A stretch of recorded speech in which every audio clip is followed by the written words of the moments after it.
We're looking at replacing the internal components of the Hyco Zen hot water tank.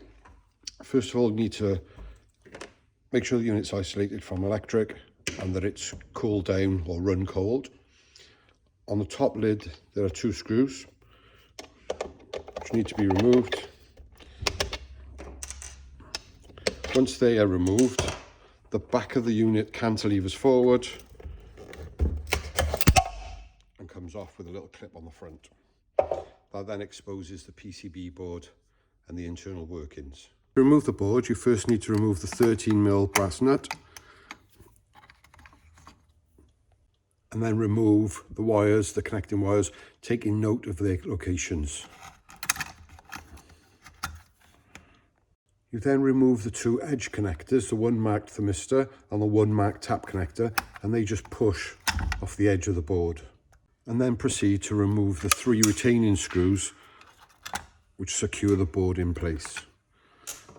Once they're removed, the board can be lifted out of situ. This will now give you access to the thermal cutout, and also by removing the polystyrene sleeve will also give you access to the thermistor. To remove and replace the cutout, release the live and neutral cable off the cutout, lift it out of situ and carefully remove it from the tube. To remove the thermistor, carefully lift the thermistor vertically out of the pocket, making sure not to damage or lose the little clips. The replacement is the reverse of the removal, just ensuring that you keep the thermistor straight and gently insert it all the way into the base of the unit.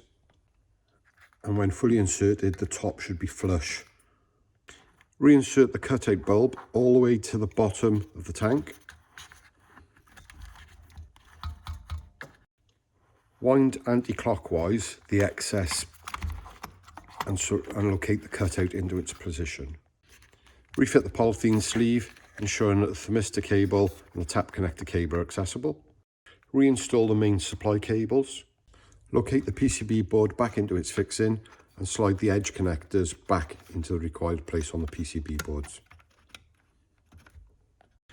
Reattach the brass retaining nut for the cutout and resecure the boards using the 3 retaining screws. Finally, reattach the 4 cables, ensuring that they're in the correct order.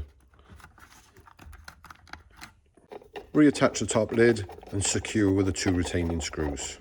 Once this is complete, refill the unit, making sure that all the air is purged before reconnecting the electric supply.